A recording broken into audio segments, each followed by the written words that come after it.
agamamu mau agama Kristen pun tapi tidak menghasilkan buah pertobatan, selesai.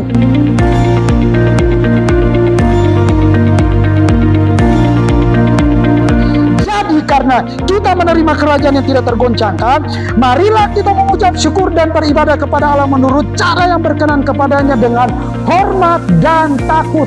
Dua prinsip atau standar hidup umat kerajaan, dua prinsip orang-orang yang hidupnya dirajai, dipimpin oleh Yesus Kristus.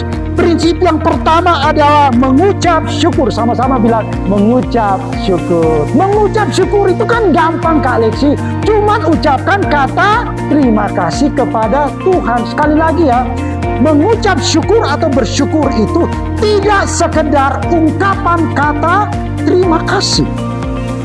Sekali lagi ya, mengucap syukur itu tidak sekedar ungkapan terima kasih, tetapi bicara tentang sikap hati kita yang mau sepakat dengan Tuhan.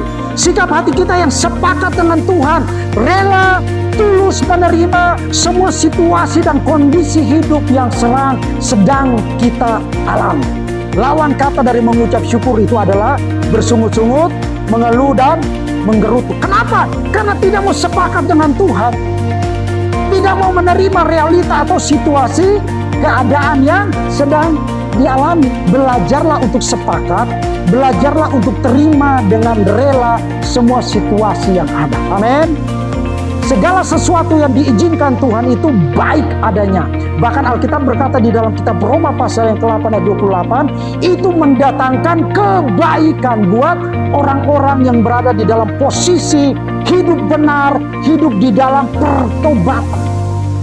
Kebaikan demi kebaikan akan kita alami. Jadi mengucap syukur di sini bukan hanya sekedar bicara tentang ungkapan kata terima kasih kepada Tuhan, tetapi mengucap syukur ini bicara tentang sikap hati kita yang sepakat, tulus, dan rela menerima semua keadaan yang terjadi. Begitu juga hari ini, kita yang dalam posisi tidak hidup di dalam kebenaran, hidup cenderung kompromi dengan dosa dan cara hidup duniawi, upah pun juga akan kita terima.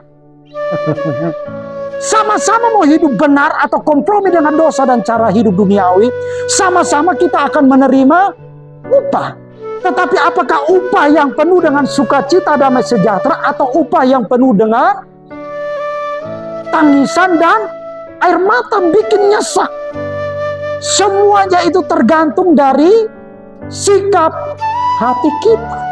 Karena itu, apapun realita keadaan situasi yang kau alami hari ini, belajarlah untuk sepakat dengan Tuhan, belajarlah untuk tulus dan rela menerima waktu engkau ada di dalam posisi hidup benar, kompromi dengan kebenaran, tidak kompromi dengan cara hidup duniawi. Satu kelak nanti datang, upah itu akan membuat engkau sampai terkagum, terheran-heran, bahkan engkau nggak mampu lagi berkata Tuhan engkau baik. Yang bisa menjadi saksi engkau berkata Tuhan itu baik hanyalah air mata. Pernah ngalamin mau ngomong Yesus baik itu nggak bisa berkata? Pernah? Hanya air mata doang. Saya ngalami berkali-kali. Sampai saya udah nggak bisa ngomong lagi Tuhan Yesus baik. Saya hanya bisa merenung diam dan air mata mulai menetes sambil saya main gitar. Saya diam. Saya nggak bisa lagi berkata-kata. Karena saking baiknya, saya tidak punya kuasa menghitung kebaikan Tuhan. Saya tidak punya kuasa membalas kebaikan-kebaikan Tuhan. Kalau kita mengucap syukur. Jadi mengucap syukur itu bukan hanya sekedar bicara soal ungkapan kata-kata terima kasih. Tetapi mengucap syukur bicara soal apa? Sikap hati, sepakat, rela, dan tulus menerima situasi keadaan yang standar hidup umat kerajaan yang pertama adalah mengucap syukur. Mengucap syukur itu bukan hanya sekedar ungkapan kata terima kasih kepada Tuhan, tetapi mengucap syukur itu bicara tentang sikap hati yang mau sepakat, rela, dan tulus menerima segala situasi keadaan yang terjadi. Yang kedua adalah beribadahlah kepada Allah dengan cara yang berkenan dengan rasa hormat dan takut.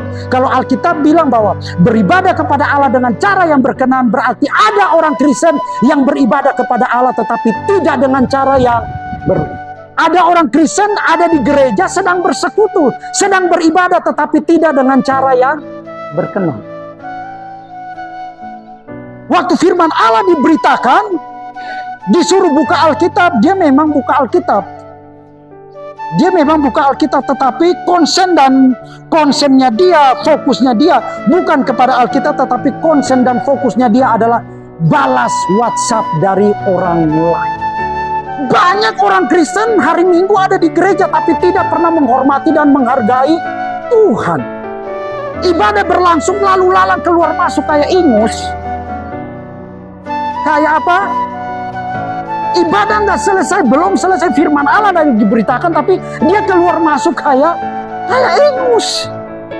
Jadi mulai dari sekarang belajar untuk menghargai dan menghormati. Menghormati siapa? Tuhan. Boleh lalu megang HP, tapi kalau Alkitab ya buka Alkitab.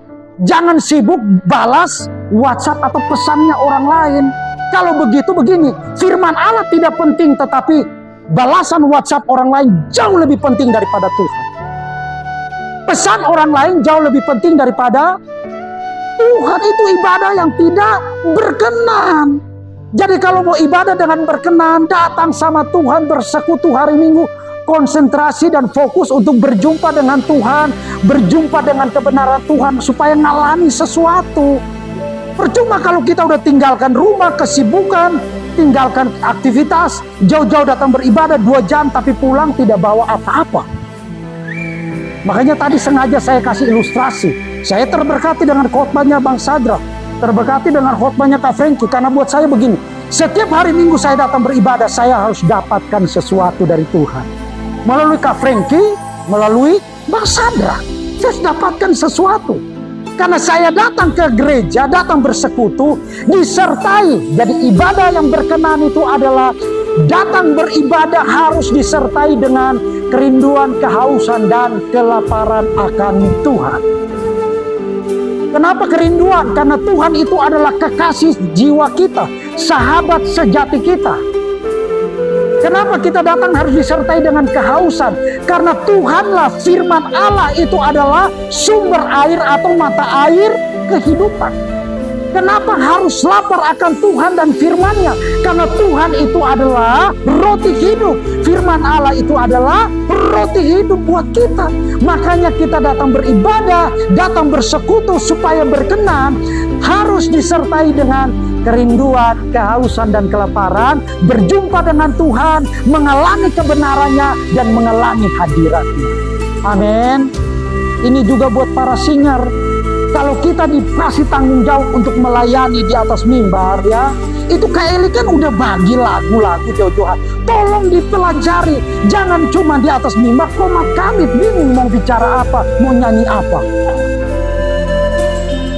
Jadi komat kami kegayaan. Kita itu diajar untuk apa? Untuk disiplin, belajar hormat sama Tuhan. Minggu kemarin itu saya hanya sekilas lihat foto dikirim sama Kak Eli.